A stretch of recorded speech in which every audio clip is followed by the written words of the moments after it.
Hello student, कैसे हैं आप सब।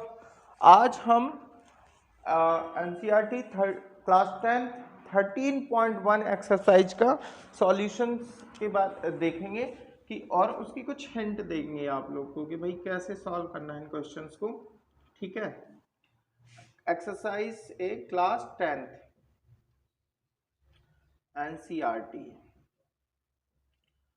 तो एक्सरसाइज 13.1 में फर्स्ट क्वेश्चन है कि हमारे पास टू क्यूब हैं और ईच क्यूब का फर्स्ट क्वेश्चन, हमारे पास टू क्यूब हैं,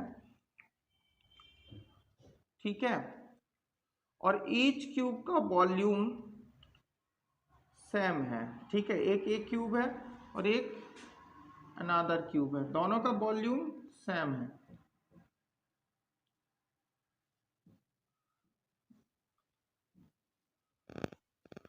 और दोनों का वॉल्यूम 64 सेंटीमीटर क्यूब, इसका भी वॉल्यूम है और इसका भी।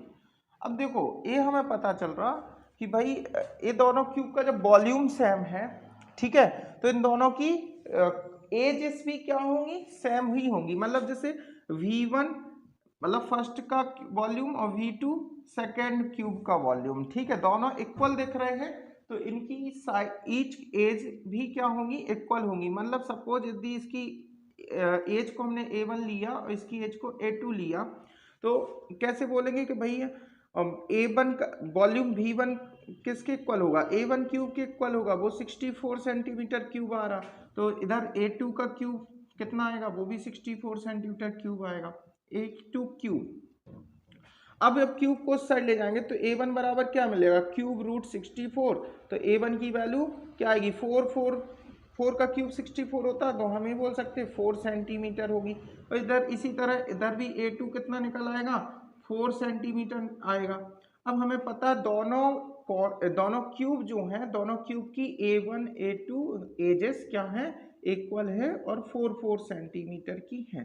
ठीक है, ये चीज मतलब ए भी 4 है, लेंथ ब्रेथ हाइट, ये 4 क्यूब है, क्यूब की ईच एज इक्वल होती है। ठीक है, आगे चलते इन दोनों के करस्पॉन्डिंग जो फेसेस हैं उनको आप जब ज्वाइन करोगे तो क्या बनेगा, क्यूबॉइड बनेगा। क्या बन जाएगा, क्यूबॉइड, इस तरीके से।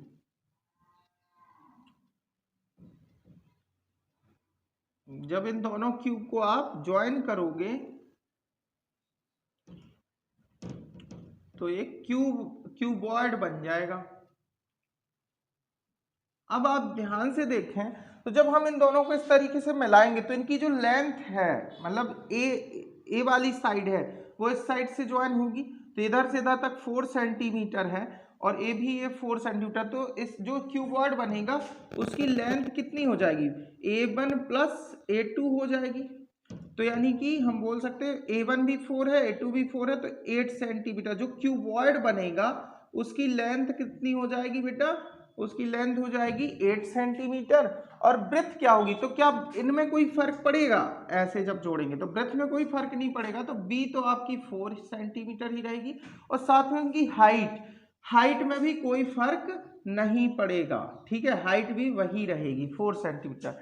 तो मतलब जो क्यूबॉइड बनेगा उसकी लेंथ, जब इन दोनों क्यूब को आप ज्वाइन करेंगे तो ज्वाइन करने से क्यूबॉइड बनेगा, तो उसकी लेंथ क्या हो जाएगी, डबल हो जाएगी, लेंथ 2 टाइम्स हो जाएगी, ब्रेथ और हाइट में कोई डिफरेंस नहीं आएगा। अब आपको फाइंड क्या करना, जो क्यूबॉइड आपको मिला है इनको जोड़ने से उसका आपको सरफेस एरिया निकालना। अब जब सरफेस एरिया बस बोल दिया तो इसका मतलब टोटल सरफेस एरिया निकालना है, तो आप इसका सरफेस एरिया बोलेंगे जो क्यूबॉइड है वो कितना होता है, 2LB plus BH plus HL, ये फॉर्मूला बताया था आपको।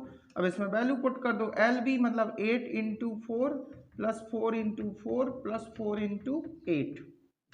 अब आप एक करो तो 32 इधर आएगा, इधर 16 आएगा, इधर 32 आएगा।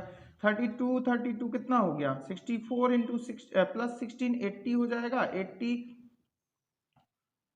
और 160 सेंटीमीटर स्क्वायर। ये आपका फर्स्ट क्वेश्चन का आंसर हो जाएगा। ठीक है, समझ में आया।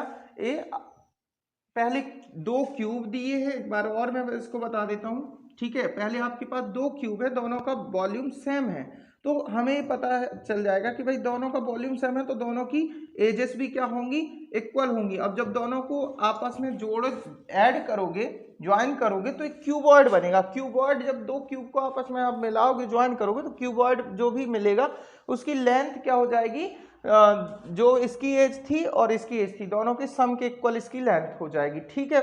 और ब्रेथ और हाइट में कोई चेंजेस नहीं आएगा, ठीक है। इतना समझ में आया। तो इसकी लेंथ 8 हो गई, ब्रेथ और हाइट वही रहेगी। और उसके बाद आपको बताया था कि आपसे पूछा गया था कि भाई इसका क्या निकालो, सरफेस एरिया। तो सरफेस एरिया जब पूछा जाए तो यहाँ पे टोटल सरफेस एरिया का फॉर्मूला लगाना है 2LBBH HL। तो ए आप वैल्यू पुट करेंगे तो आंसर आ जाएगा, ठीक है। Now we are in the next question. एक वेसल्स है और उसमें हमारे पास एक हॉलो हेमिस्फीयर के शेप का है, और उसके ऊपर एक हॉलो सिलेंडर रखा गया है, ठीक है। तो मतलब पहले समझेंगे कि भाई एक हमारे पास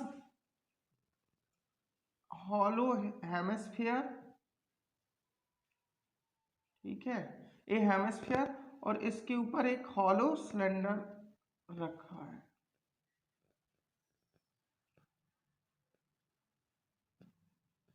सेकेंड क्वेश्चन, ठीक है, ये चीज है।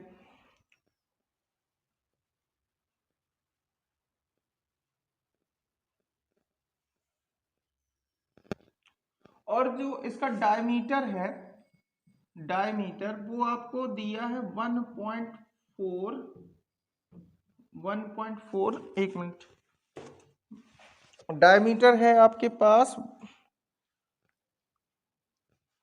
14 सेंटीमीटर, ठीक है। तो रेडियस हो गई आपकी 7 सेंटीमीटर। और इस बेसल्स की टोटल ऊंचाई जो है, बेसल्स मीन्स बर्तन, तो बेसल्स की टोटल हाइट जो है वो इधर से इधर तक की, उसे हम कैपिटल H से बोल देते हैं, तो वो है आपकी 13 सेंटीमीटर, 13 सेंटीमीटर। तो आप ध्यान से देखो, तो ये रेडियस का काम करेगी, ये रेडियस हेमिस्फीयर के लिए भी काम करेगी, वही रेडियस होगी, और इस सिलेंड्रिकल पोर्शन के लिए भी वही होगी। और सिलेंड्रिकल पोर्शन की ये हाइट होगी, कहाँ से कहाँ तक, यहाँ से ये। तो आपको ये पता है भाई, जो स्फीयर होता या हेमिस्फीयर होता, तो जो उसकी रेडियस होती वही उसकी हाइट होती, तो ये भी रेडियस का काम करेगी, इधर से इधर तक, इस पॉइंट से इस पॉइंट तक। तो रेडियस कितनी है, 7। तो आप बता सकते हो जो सिलेंड्रिकल पोर्शन है उसकी हाइट कितनी हो जाएगी, तो टोटल हाइट से कैपिटल H से क्या सब्ट्रैक्ट कर दो, रेडियस को सब्ट्रैक्ट कर दो। कैपिटल H कितनी है 13 माइनस, और R कितना है 7, तो स्मॉल h कितना आ जाएगा बेटा 336 सेंटीमीटर आ जाएगी। मतलब सिलेंड्रिकल पोर्शन की हाइट आपको पता चल जाएगी। अब उसने ये बोला कि इस बेसल्स का सरफेस एरिया फाइंड करना है। क्या फाइंड करना है, सरफेस एरिया। तो ये हॉलो सिलेंडर है, तो ये पूरी तरीके से इधर से भी खुला होगा, इधर से भी खुला होगा, ठीक है। तो इसका हमें सरफेस एरिया निकालना, surface area of vessels is equal to surface area of cylindrical portion plus surface area of hemispherical. तो सिलेंडर का सरफेस एरिया कितना होता है बेटा 2 पाई RH, और हेमिस्फीयर का क्या लगाएंगे हम 2 पाई R²। कितना होगा बेटा 2 पाई R²। हालांकि हेमिस्फीयर का टोटल भी होता है, कर्व्ड भी होता है, बट आपको पता है यहाँ से खुला है, ये जो भी डॉटेड लाइन है यहाँ से ये ओपन है, ठीक है, ये भी ओपन है, क्योंकि ये वेसल्स है, इसमें कुछ ना कुछ पानी भरेंगे या कुछ भी चीज रखेंगे, तो ये ऊपर से खुला होगा, यहाँ से भी खुला होगा। तो इसीलिए इसका भी हमने कर्व सरफेस एरिया लगाया सिलेंडर का, और इसका भी कर्व सरफेस एरिया लगाया, ठीक है। अब कुछ नहीं, आपको वैल्यू पुट करनी है। R देखो दोनों की सेम है, पाई भी और 2 पाई, 2 पाई आप कॉमन ले लो और 2 पाई R दोनों टर्म से, तो आपको यहाँ से बचेगा H और यहाँ से बचेगा R। ठीक है। अब वैल्यू पुट करो, 2 पाई की वैल्यू 22/7, आर की वैल्यू 7 है और एच आपका 6 और आर क्या है 7। ठीक है, ये 7 से 7 कट हो जाएगा और 22 2 जा 44, 6 और 7 ऐड करके लिखो 13, 13 4 जा 52, 13 4 जा 52, 557 centimetre square. This is the answer. Clear? इस क्वेश्चन को नोट करें, हिंट के तौर पे मैं लिख रहा हूं, ठीक है। बाकी आप लोग इसमें थोड़ा सा ये बता सकते हैं, गिवन के एक बेसल्स है जिसका मतलब जो हेमिस्फेरिकल शेप में है और उसके ऊपर एक सिलेंडर रखा है, उसकी रेडियस और हाइट, ठीक है। जैसे ये भी एक कैलकुलेशन का हिस्सा है, ठीक है, पार्ट ऑफ द कैलकुलेशन, ठीक है। ये आप यहाँ पे जहाँ पे सॉल्व करेंगे वहां पे बताएंगे कि स्मॉल एच कैसे आपने फाइंड की। क्लियर? नाउ थर्ड क्वेश्चन पे आते हैं, ठीक। एक टॉय है जो 3.5 सेंटीमीटर जिसका रेडियस है, ठीक है, और वो कौन के शेप का है? कैसे शेप का है भैया? कौन के शेप का? और जो हेमिस्फेरिकल शेप में, मतलब एक टॉय है वो इस तरीके से कि पहले उसका नीचे का जो बेस है वो हेमिस्फेरिकल शेप में है। एक डॉटेड डॉटेड लाइन क्या शो करती है कि यहाँ पे कोई भी मतलब एक क्लोज नहीं है, ठीक है। तो इसकी रेडियस है आपको रेडियस 3.5 सेंटीमीटर और इसके ऊपर एक कौन है इस तरीके से। एक मिनट, ठीक है, लाइन, ठीक है। एक है आपका एक टॉय खिलौना, ठीक है, उसका नीचे का हिस्सा हेमिस्फेयर है और ऊपर का हिस्सा कॉनिकल शेप का है। तो ये कौन की क्या होगी? हाइट का काम करेगी।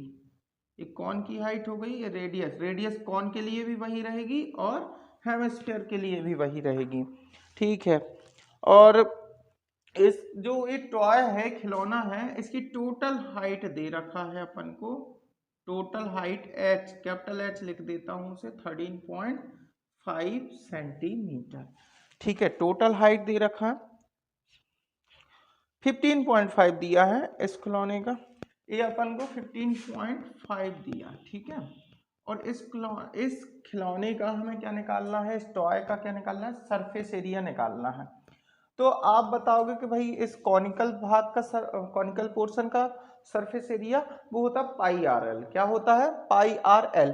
तो हमें ये पता चल जाएगा कि एल क्या होती है इधर पे, ए जो है एल को हम स्लैंट हाइट बोलते हैं, तो एल की जरूरत पड़ेगी, एल भी हमें फाइंड करना पड़ेगा। और एल बराबर होता है √h² प्लस r², मतलब कौन की हाइट का स्क्वायर प्लस रेडियस का स्क्वायर। तो वो ऐसे फाइंड करेंगे, लेकिन पहले तो हमें कौन की हाइट फाइंड करनी पड़ेगी। अब आपको अभी जस्ट इसके पहले वाले क्वेश्चन में भी बताया था, इसी टाइप का था कि भाई हेमिस्फीयर की जो रेडियस है वही हाइट होती है, तो जे इधर से इधर तक क्या होगी? रेडियस, जो कि 3.5 सेंटीमीटर। आप देखो तो टोटल इधर से इधर तक 15.5 है, तो स्मॉल एच कितना हो जाएगा? स्मॉल एच हो जाएगा capital H minus small R. तो एच की वैल्यू पहले निकाल लो, एच कैसे निकलेगा? इस तरीके से 15.5 माइनस 3.5 सब्ट्रैक्ट करोगे क्या आएगा? 12 सेंटीमीटर आ जाएगा। कितना आएगा बेटा? एच आ गया। तो एच आ गया तो अब एल निकाल दोगे आप, क्योंकि आपको रेडियस भी पता है एच भी पता है, तो आप बोलोगे कि भाई एल बराबर क्या हो जाएगा? एल बराबर हो जाएगा h² प्लस r²। अब h की वैल्यू 12² प्लस r मतलब 3.5 का स्क्वायर। तो 12 का स्क्वायर कितना होता बेटा? 12 का स्क्वायर 144 होता, और 3.5 का स्क्वायर यदि हम करेंगे तो कितना आएगा? 1225, 2 डिजिट आफ्टर डेसिमल रहेगा। इन दोनों वैल्यू को ऐड करो आप तो आंसर आएगा 0.256 और 5a, ठीक है। अब आप इसको कैसे सॉल्व करोगे? ठीक है, तो इसका देखो 1 डिजिट 5 होना चाहिए और 10 डिजिट आपका 12, 125 का स्क्वायर। तो एक बार चेक कर लेते हैं, इसका स्क्वायर कितना आएगा? 25 13 हाँ ठीक है, ठीक ये सही है, 125 का स्क्वायर ही आएगा। ठीक है, तो इसका आंसर आएगा 125। ये आपको पता है कैसे सॉल्व करना है। ठीक है, अब ये 10th स्टैंडर्ड है तो मैंने ये नहीं बता रहा कैसे सॉल्व करोगे आप। ठीक है, और आपको 12.25 सेंटीमीटर आ जाएगा इसका।